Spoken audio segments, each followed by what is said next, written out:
بسم الله الرحمن الرحیم. ګرانو کتونکو، الف خان شیرپوست تاسو په خدمت کې حاضر دی. کتونکو زما سره پسنګ کې موجود دی خالد بختیار خان ایډوکیټ عمرزی. خالد بختیار خان عمرزی الحمدلله تعارف محتاج نه دی. بیرسټر عمر بختیار خان ایډوکیټ مونږ یې بار بار نوم په دې اخلو چې نن د دوی په وجه باندې الحمدلله د ډیرو غریبانانو بې وسه بې کسه بې سوکه خلکو مدد روان دی. او تاسو بیا وینئ زه متاثره چا کړی یم د خانانو خدمات په خپل ځای خو د ابل اور د هایکورټ بار الیکشن نو هغې کې ما 144 او 143 ورته لمه چې په ټوله پښتونخوا کې دي په یوه ضلع کې دي ځکه چې موږ خو به یو قچرو باندې ورننو زور دومره وکیلان وي خو د هایکورټ بار کې چې کوم دی نو دا ډېر زیات کمې دی. خالد بختیار خان ډېره زیاته مننه کوم د وخت راکولو خبرې اترې به کوو په قانون باندې. ما دا خبره اورېدلې وه چې دلته هایکورټ بار چې کوم دی د دې ممبر څنګه جوړیږي او دې وخت کې دغه الیکشن چې وشو ملګري وکیلانو ګټه چونکې پینل د جمعیت ورسره دغه نو دې کې دا څومره ممبران دي او په دې خبره راته څه وایي؟ بسم الله الرحمن الرحیم نحمده ونصلي علی رسول الکریم اما بعد فاعوذ بالله من الشیطان الرجیم بسم الله الرحمن الرحیم. الف خان وروره اول خو تاسو ډیره شکریا ادا کوو چې تاسو ټایم راکو او دا څنګه چې تاسو وی د سره فرنټیر لایر فورمز او وسره چې د مطلب دا د جمعیت والو نېشنل فورم والو او غي الیکشن وګټو دا هایکورټ وروره چې څنګه تاسو وټونو خبرو کړه نو کو زه تاسو ته وایم چې 400 په لیول نو تقریبا په دې ریشو باندې راځي چې چرته په 15000 آبادی کسانو باندې یو د هایکورټ وکیل راځي 400 په لیول باندې دا سي تبړمبه د لوور کوټ لایسنس علي بیا بچ دی مطلب دا د 2 کاله پس چې دی بیا ته د هایکورټ لایسنس ملاویږي بیا فردر چې دی بیا سپریم کورټ ته پاره چې دی 8 کاله پریکټس دی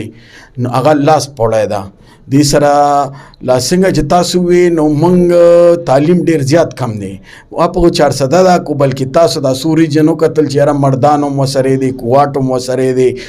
په خورم دی وسره دلته وسره مطلب دا د ممندو دام دغه د خیبر والا وسره و ځکه چې دم ضلع شوي اوس موږ سره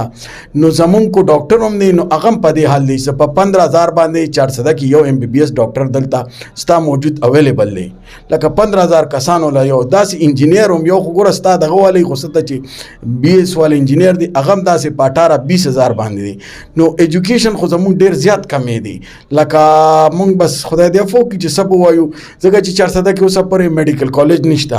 ایون نوخار کې شته ثوابه کې شته مردان کې شته پیښور کې خولډی شته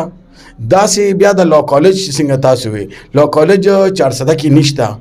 او مردان کې شته مطلب دا د مردان یونیورسيټي کې چې د مطلب دغه دغه شته پیښور کې شته خو زمونږ د 400 ایجوکیشن لحاظ سره ډیر بد قسمتي دي او زه خو دا وایم چې مطلب دا دی چې د خلکو د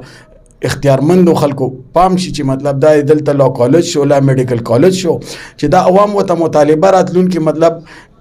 لا میاشت و پس او لا کال پس الیکشن دی چې دا عوام وته مطالبه کی دي چې را دلته میډیکل کالج دغه دی. خالد بختیار خان لکه تاسو څنګه ذکر وکړو چې په 15000 باندې یو د هایکورټ بار وکیل دی دغه شانتي په ډیسټریکټ کې څه صورتحال دی او دې سره دا کیسونه چې کوم دی موږ چې د ځان ښکار دی تاریخ په تاریخ زمادار یو کیس کې BBA د په BBA کې چې کوم دی موږ شپږ تاریخونه وکړل برخل اخو یو بل خبره ده خو دلته کې به اثر چې کوم دی په تاریخونو باندې نو دا خو ما تاسو ته وی لکه د خپل ریشو تو ګوره کنه لوټ په چې څنګه دا وی ججات ناغین هم کم دي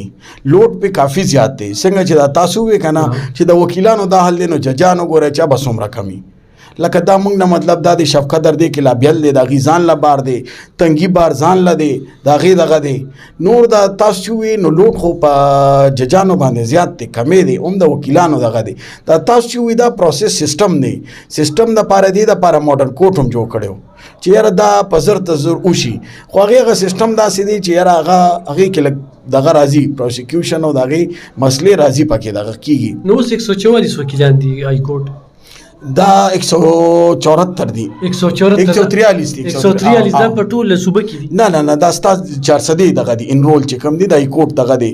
تاسو هغه الیکشن وخت کې خبره کړه 400 شب قدر تنګین 143 دا دغه دی.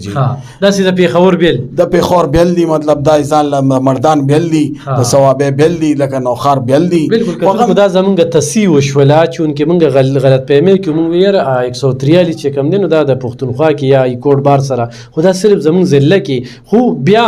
شرع چې کومه ده 15,000 ښیي چې په 15,000 باندې یو د هایکورټ وکیل دی نو دې سره ډېر کیسونه چې کوم دي د ځان ښکار دي. داسې ده بالکل همداسې ده. او هغه شانتې بیا چې دی مطلب دا دی چې وکیلانو تم مسایل ډېر زیات دي، هغه شانتې هغوی تم دومره دغه نشته. نو خالد خان تاریخ به تاریخ اکثر وکیل بیمار دی، وکیل نشته دی، وکیل هلته په چوټی دی، کوم خربې چې استعمالیږي نو کړیږي که نه اول ته کې بس مقام ورکړی کېږي. نه لمخانه وروره دې کې دغه نه دې کې د جج دغه مطلب دا چې وکیل سره دومره دغه نو وکیل نن په چوټی دی، نن هایکورټ کې تاریخ دی، نن بیمار دی. چې ګوره د هغې خپل سیسټم دی، مطلب دا دی هغې پروسس دی، په هغې باندې اته دومره د ښکولی نه شي. د هر یو کیس او د هر یو خپل ټایم دی، خپل پروسس یي، هغې کې مطلب دی داسې کولی نه شي. صحیح. کتونکو ډېره زیاته مننه. انشاءالله خالد بختیار خان عمرزی سره بیا خبرې کوو، په نورو موضوع به خبرې کوو. پروګرام اوږدېږي چونکې په قانون باندې په ګنټو باز کېږي. ما صرف نن ټاپک چې هایکورټ بار څونه وکلا دي، په څونه کسانو باندې دي، په هغې باندې زموږ سره خبرې اترې شوې. انشاءالله خو جندو په بل پروګرام کې به د یو بل ټاپک سره د خالد بختیار خان سره